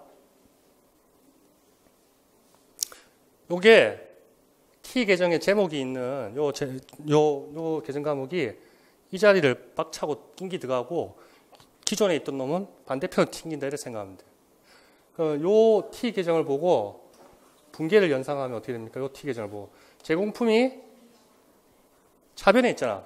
이렇게 낑기 오고 얘는 박힌 돌이 굴러온 돌한테 반대편으로 튕긴다. 대변으로 갔네? 자, 여기도 똑같습니다. 요걸 가지고 분계를 합니다. 아니. 그렇지. 자, 요것도 마찬가지죠. 결국 여기 제공품 하니까 있던 놈이 대변 쪽으로 박히고 들어가니까 얘가 들어가니까 기존에 있던 놈은 잠깐만. 맞지? 그렇게 튕깁니다. 요걸로만 할 거 그랬다. 반대편도 근데 마찬가지거든요. 결국 여기 제공품 하니까 상대 계좌는 똑같으니까. 알겠어요? 네. 그러면 요거는 잘 적어 놓은 것 같고 연습.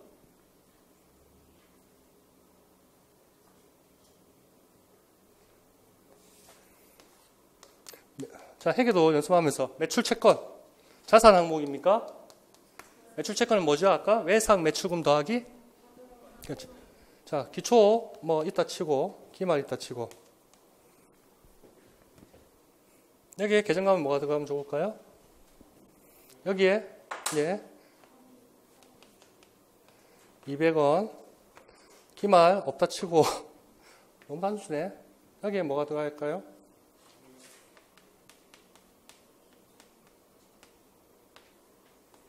차대비는 항상 똑같아야 됩니다. 200. 왜요? 너무 쉽나요? 왜요? 자, 요 분계 해봅시다. 얘 분계하는 거예요, 얘. 그러면 타이틀이 차변쪽으로 박차고 들어옵니다. 자산이 생겼죠? 그 다음에 있던 놈이 대변을 튕깁니다. 대변 쪽에. 그러니까 머릿속에 그려보세요. 매출을 했는데 아직 돈을 못 받았구나. 그런 뜻이에요. 그래서 채권으로 찾아나가고. 그러니까 요걸 저는 어떻게 하다 보니까 이렇게 됐어요. 어릴 때부터. 이게 우리 직원도 헷갈리더라고요, 요즘날. 왜냐하면 전산에서 다 하니까 이런 거 생각해 보지 않는 거예요. 그러면 이쪽 분기해 봅시다. 이쪽 분기. 이쪽 분기 어떻게 할까요? 제목이 대변적으로 들어오고 있던 놈이 반대편으로 튕기니까 뭐 있어요? 분기를 그려봐요. 차변에 현금 200, 대변에 매출 채권 200. 결국 무슨 말이죠? 외상으로 있던 게 현금으로 이제 들어왔다. 만기가 돼서. 그런 뜻이죠. 그러면 다 상계하면 어떻게 되나요? 결국 남는 분기는 어떻게 남죠? 현금 차변에 200, 대변에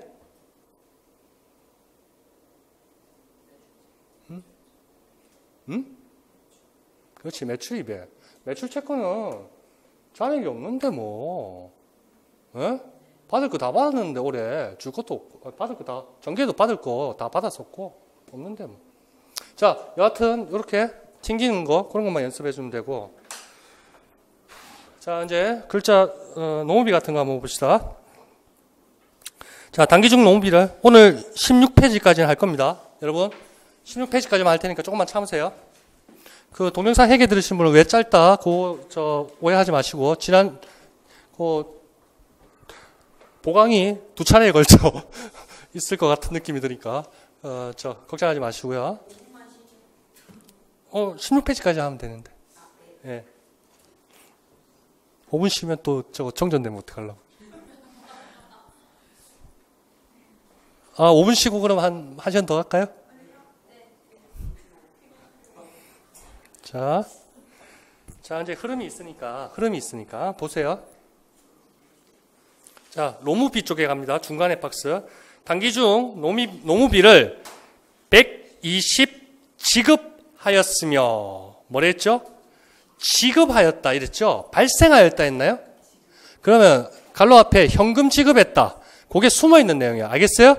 지급이라고 표현 씁니다. 현금은 지급했다. 이렇게 지급하였다. 단기 말 현재에 어떤 미지급된 농무비가 80만 원이다. 단기 초에 미지급된 농무비는 없었다. 한편 단기에 발생한 농무비 중 특정 제품에 추적할 수 없는 농무비는 150다. 그럼 뭐 간접 농무비가 150만 원이고 간접 농무비는 즉 동그라미에서 한번 제조 간접비로 간다는 얘기고.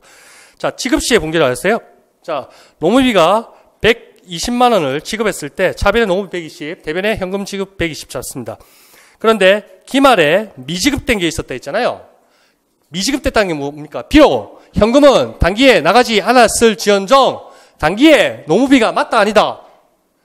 맞다. 그래서 비용이 발생주에 의해서 차변에 80만 원 잡아주고 대변에 부채로서 미지급 농무비 80을 잡아준다. 그러면 단기에 발생한 농무비는 얼마입니까? 200만 원. 어떻게 구성이 되는지 한번 생각해 봅시다. 단기 발생, 기초에 미지급 농무비는 없다 했잖아요. 단기 발생, 단기 현금 지급액이 농무비가 얼마? 단기 발생, 단기 현금 지급, 단기 발생분 엔드 단기 지급분 농무비는 얼마? 직접 농무비는 120. 그렇지. 단기 발생 엔드 단기 미지급된 농무비는 얼마? 80. 그거는 80이잖아.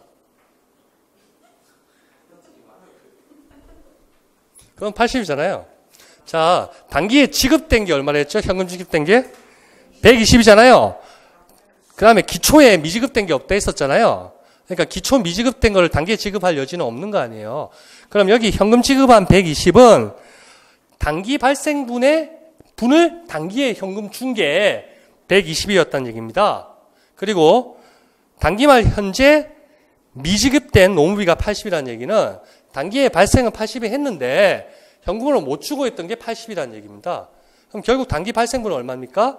120 더하기 80에서 단기 발생분은 200이 되는 겁니다. 그래서 그 200 중에 제공품으로 대체돼야 될 거. 그러니까 제공품으로 이렇게 이쪽 2번으로 이제 가는 거죠. 여기 어떤 농무비 계정이 있고 여기 2번이 이제 여기로 가는 요 단계에서의 분계가 지금 농무비 대체의 분계입니다. 그런데 간접 농무비가 있어서 금액을 살짝 빼줬죠. 50만 원 간접 농무비를 했기 때문에. 됐나요?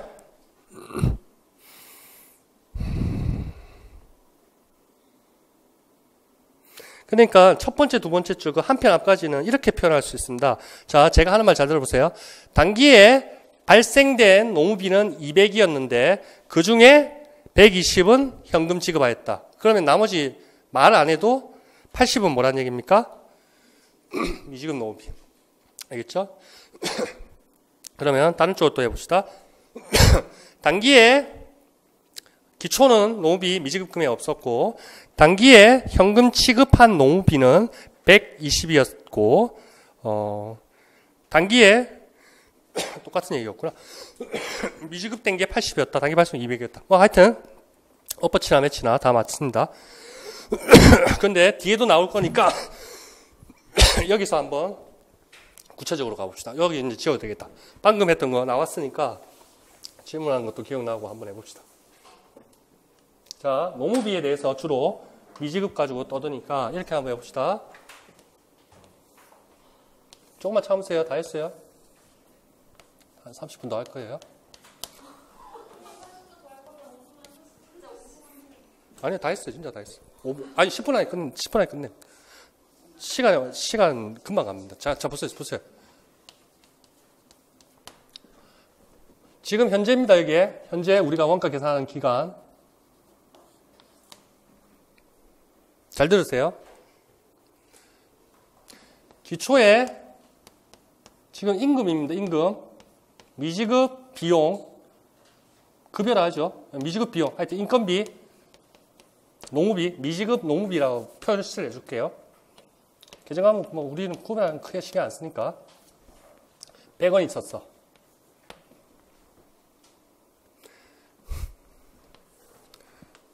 단기에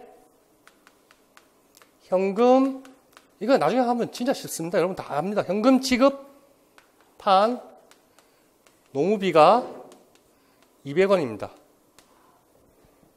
됐나요?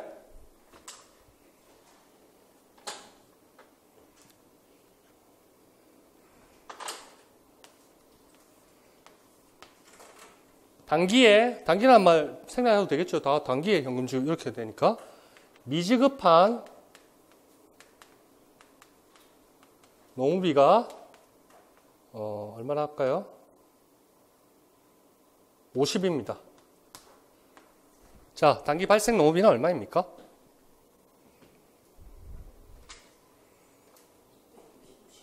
(150) 그렇죠. 금방 하네요, 이제. 자, 이런 거죠. 현금 지급한 노무비가 200이라 했는데 이거를 이렇게 쓰면 좀 그렇겠다. 현금 지급한 노무비라 했죠. 여기 미지급, 즉 현금 미지급. 요 차기는 뒤로 가고 요거 현금 지급한 노무비. 자, 기초 요게 200이라 했죠. 기초에 미지급하고 있던 거를 단기에 지급했어. 얼마를? 똑같은 금액을 100을. 정기에 발생했었는데 현금만 못 주고 있었다 싶었는데 그 현금을 언제 줬다고? 단기에. 그 다음 여기는 진짜 순수한 단기 발생, 단기 지급, 단기 발생, 단기 현금 지급 노무비. 그리고 미지급 노무비는 뭐죠? 발생주의. 노무비는 발생했는데 아직 현금을 안 주고 있다 뿐이야. 그러면 발생주의 회계에 의해서 노무비 발생액은 얼마?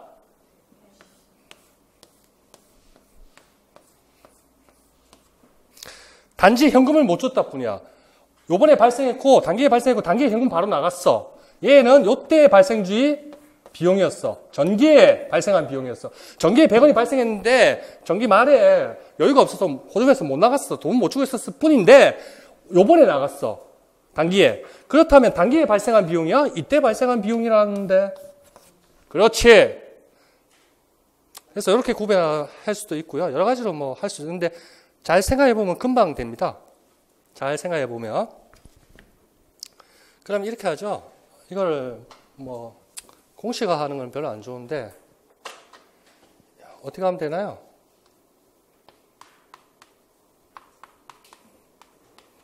이랑 얼마입니까? 이거 지워드릴게요. 이거 지우면 안 된다. 지금 제가 물었던 게 단기 발생 농업이라 했잖아요. 그래서 요게 결과적으로 얼마였죠? 150이었죠? 요거를 이렇게 생각하세요. 이렇게 하는 건 저는 별로 안 좋아합니다.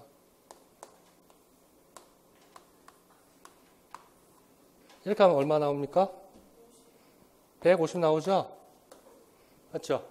200에서 마이너스 가로 열고 100 마이너스 50에서는 150 나옵니다. 이 150이 단기 발생 농업이 단기 발생 단기 지급한 농업이 100원, 단기 발생했지만 돈 못 주고 있는 50원 합해서 150 됩니다. 그럼 요거의 의미가 뭡니까? 요거는 기초 미지급 농업이 요거는 하면 잘 생각해 보면 전체 200 나간 거 중에 요거는 덜 놔줬잖아요. 전체 200 나간 거 중에 얘는 드러내줬잖아. 그러니까 여기 마이너스 100원의 의미가 있고 요거는 갈로 빼면 플러스가 되는 거 아니에요. 갈로가 있으니까. 50은 돈은 안 나갔지만 단기에 발생했기 때문에 농업이 발생에 더해주는 개념이라는 얘기예요. 그래서 기초기말 이렇게 하는데 뭐 이렇게 하실 분은 이렇게 하시고 돈은 200이 나갔어. 자, 이거를 글자로 해보세요. 자, 돈은 200이 나갔지만 전기에 발생한 몫이 100원이 있었던 게 단기에 100원 나갔어. 그럼 단기에 발생해서 단기에 돈 나간 거는 100원일 뿐이야. 맞죠? 근데 단기에 발생했는데 아직 돈 못 나가 있는 건 또 50원이야. 그건 더해줘야 될 거 아니야. 결국 더하게 되는 거야. 150. 자, 몇 번만 해보면 됩니다. 격수하지 마십시오. 자, 제조간접비. 그래서 농업이 대체 시, 그 제조간접비 있고, 농업이 이제 분기한 것도 보시면 됩니다. 농업이 계정도, T 계정, 그렇게 그리다 보면 그렇게 되고, 제공품 쪽으로 이제 넘어가는 거, 하살표를 안 그렸는데, 여러분들 하살표 이렇게 끊는 연습을 하세요. 그렇게 하면 되고, 그 다음에, 제조간접비는 단기중 감가상합, 요 일단 구분해 봅시다. 단기중 감가상합비라는 제조간접비가, 비용이 발생했는데, 건물에 대한 게 10만 원이 발생했습니다. 그리고, 기계장치에 대한 분이 30만 원 발생했습니다. 그런데 감가상각비 건물 중에 공장, 제조활동과 관련된 게 얼마 있죠? 8만 원입니다. 기계장치는 당연히 제조활동과 관계되겠죠. 그래서 제조활동과 관계된 감가상각비가 얼마입니까? 38만 원이 됩니다. 맞죠?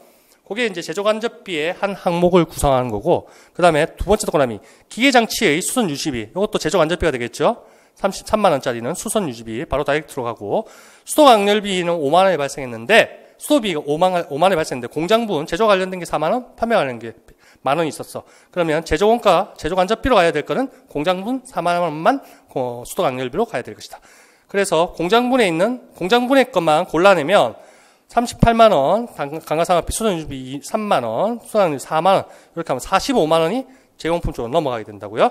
그래서 제공품 배부시, 그게 이제 제조간접비가 여기서 어딘가에서 발생해서 요 3번으로 가는 요 단계, 요 투입되는 단계에서의 분계가 맨 밑에 제공품 배부시 이런 의미입니다. 제공품이 차변에 나타나고 그 전까지 누적됐던 제조간접비가 다 대변적으로 날아가게 되는 거예요. 자, 집계했을 집계 시 분계를 보세요. 자, 원가 발생 시 감가상각비 40만 원 발생했는데 누계액으로 대변에 나오죠. 감가상각은 차변에 비용, 감가상각 누계액, 차감적 평가 계정 아시죠? 그렇게 표현을 해줍니다. 그렇게 해주고 수선유지비 3만 원 발생했다. 현금 나갔다. 아무 없으니까 현금을 지급했지. 7만 원 했고 이중 현금을 지급된 7만 원이다. 두 개 다 합해서 8만 원 중에 7만 원 현금 나갔으니까 미지급된 게 만 원 있었을 거고 수선유지비 3만 원, 수도강렬비 5만 원에서 8만 원 중에 현금 7, 미지급 비용 만 됐고 그 다음에 집계했을 때 그러한 위의 단계에서 감가상각비, 수선유지비, 수도강렬비 차변에 있던 거를 대변적으로 튕겨주면서 제조간접비 동그라미 3번으로 돌려주고 또 판관비 쪽으로 가야 될 게 있었죠. 공장 건물 아닌 판매부서에 건물에 감가상각비가 있었고 판매부서분에 수도강렬비가 있었어. 그래서 그거는 판매관리비로 해서 3만 원 가게 된다. 그런 식으로 차대면 쫙 날려주면 제공품을 쫙 날려주는 겁니다. 이런 식 똑같습니다. 지금 3번 있던 게 제조간접비가 이렇게 가면서 제공품 가는 그 분계입니다. 계산하는 거는 복잡한 게 아닙니다. 숫자 따라가는 거는 구분만 하는 연습만 하면 됩니다. 공장 부분하고 관련된 것만 제조간접비 떼고 16페이지. 자, 이번에는 제조 요가 요소를 다 거쳐가지고 제공품에 왔습니다. 제공품, 반제품 단계에 왔습니다. 그런데 한 가지 생각해야 될 게 앞 페이지에 15페이지에 제가 예를 들었던 거 단순화하기 위해서 간접 재료비 아까 있던 거 3만 원 하고 간접 노무비 있던 거 50만 원 그거는 없는 것으로 가정해서 이 장에서 쓰는 겁니다. 알겠죠? 그거 표시해 놨습니다. 제가 위의 또 갈라치고 위의 간접 노무비는 고려 안 한다고 해놨습니다. 알겠죠? 앞 단계는 그냥 그 나누기 위해서 보여준 거고. 자, 단기 중 발생된 직접 재료비는 140이었고 직접 노무비는 150, 제조 간접비는 45만이었다. 그러면 제공품 계정에 여기에 이렇게 쌓이게 된다고요. 이건 적죠. 자, 빨리 적어봅시다. 자, 앞 단계에 제조원가 3요소가 이렇게 다 오게 됩니다. 그래서 단기 총 제조원가 1, 2, 3이 가고 1번이 직접 재료비가 140, 그 다음에 직접 노무비가 150, 제조 간접비 45만 원. 그 앞에 있던 거 내용 그대로 뺏겨온 겁니다. 간접 재료비, 간접 노무비만 날렸고 그런 식으로 해서 제공품 계정에서 단기 총 제조원가가 합계가 나올 것이고 기초 제공품이라는 자료 아직 기초부터 넘어온 아직 완성 안 되고 넘어온 게 60만 원 있습니다. 그래 이런 거는 숫자 나타내 주는 대로 나와 있는 대로 대입만 해주면 됩니다. 기말 75만 원이라고 몇 번 읽다 보면 어디 숨어 있는지 다 알게 됩니다. 그래서 이런 거 주는 자료들을 하고 여기 140, 150, 45만 원 이렇게 합니다. 이게 뭐 단기 제품 제조원가다 아니지 단기 총 제조원가 오케이. 제공품 단계이기 때문에 단기 총 제조원가. 그럼 여기에 가는 게 뭡니까? 여기에 단기 제품 제조원가가 갑니다. 단기 제품 제조원가. 그냥 이렇게 구분을 해준 겁니다. 그냥 제품 쓰면 되는 거죠. 계정가면 단기 제품 제조원가. 요 금액이 어디로 갑니까? 결국. 그렇지. 기초 제품, 기말 제품. 여기에 단기 제품 제조원가. 여기에 있던 게 이렇게 똑같은 금액으로 가게 됩니다. 여기에 있는 거는 매출 원가. 팔렸다는 얘기지. 제품이 대변 쪽으로 있던 놈 튕겨내니까 대변에 있다는 건 제품이 밖으로 팔려 나갔다는 얘기 아니야. 알겠죠? 그럼 얘는 반대편으로 튕기니까 매출 원가가 차변에 비용으로 잡혀야 되는 거 아니야. 맞죠? 그렇게. 자, 이런 과정입니다. 그러면 숫자 대입해주면 되고, 이러한 용어들 익숙해지면 되고, 단기 제품 제조 원가는 어떤 단계다? 완성 단계, 미완성 단계가 완성 단계로 가면 제조 원가 3요소가 모습이 변경돼가지고 결국 이 모습으로 간다. 단기 제품 제조 원가는 제조 원가 명세서에 어디 있다? 제일 밑에 로마자 맨 밑에 6번 거기에 표기하고 똑같은 거예요. 지금 T 계정에 있는 것들이. 알겠습니까? 그걸 알려주기 위해서 그냥 계정 과목 대신에 이렇게 구분한 것 뿐입니다. 알겠죠? 오케이.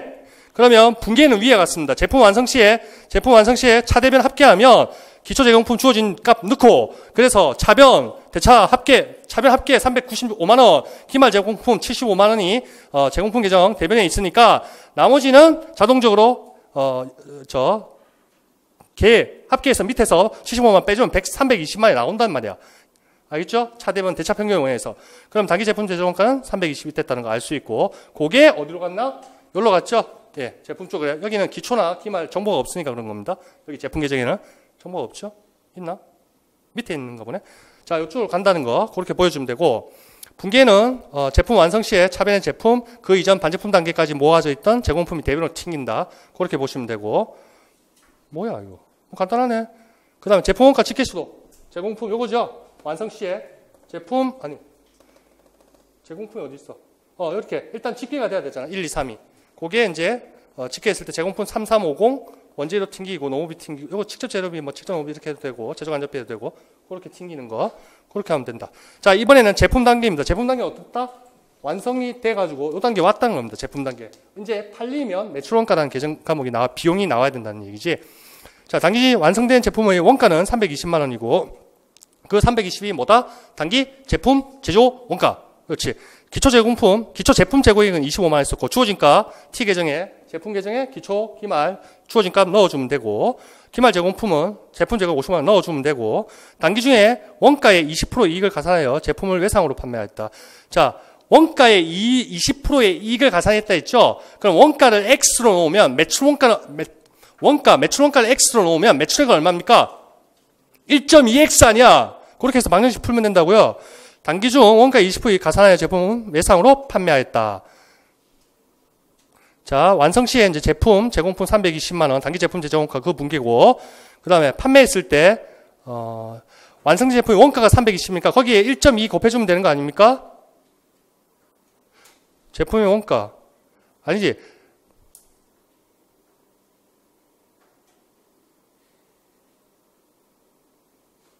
(1.2) 20% 하면 얼마야? 잠깐만, 왜 이러노? 단기 중 원가의 20%의 이익을 가산하여 제품을 외상으로 판매했다. 매출원가 곱하기 1.2하냐. 매출원가가 얼마인데요, 지금? 매출원가 290으로 나오네. 이건 차근차근하게 나온다. 제가 이거 빨리 한다고 계산 안 했어요. 여기에 숫자값을 넣어주면 됩니다. 25만원. 예쁘게 좀 적었어야 되는데. 기초 25만원 하여튼 적고, 기말에, 나중에 문제 풀 때는 제가 다 적을 겁니다. 50만원 적고, 요거는 넘어온 값 그대로 적어주면 됩니다. 320만원. 그럼 요 차변 답변 합계가 요 차변 합계가 3450이 나온다. 345000. 3450이 차대변이 같아야 되니까 거기서 55만원 빼주면 자연스럽게 매출원가가 2900이 나오게 됩니다. 여기 어디서 나왔냐? 대차평균 원리에서 자동적으로 빼고 하면 이쪽에 찾아야 할 값은 290 나온다. 그럼 매출액 얼마입니까? 290에 1.1을 곱해주면 되니까 그러니까 8 곱해주면 되네. 그러면 3480이 매출액이 됩니다. 알겠죠? 매출액이 3480. 그 3480이 매출액이 어디가 있습니까? 손익계산서에 로마자 1번에 매출액이 3480 보이죠? 숫자. 네. 그거는 매출원가 로마자 2번 290에 얼마를 곱했다? 1.2를 곱한 것이다. 그렇게 보면 됩니다. 단기중 원가의 20% 가산했다. 자, 원가의 20% 가산했다. 그러면 매출 원가의 20% 가산했다. 그렇게 곱해주면 되고 결국 제품 단계까지 가면 여기에 매출 원가라는 계정 과목이 나온다는 거 기계적으로 이제 알게 될 것이고 팔렸으니까 당연히 비용 잡아야 되는데 그 이름이 매출 원가고 됐고 뭐 나머지 됐고 제조원가 명세서 어떻게 가는지 알겠죠?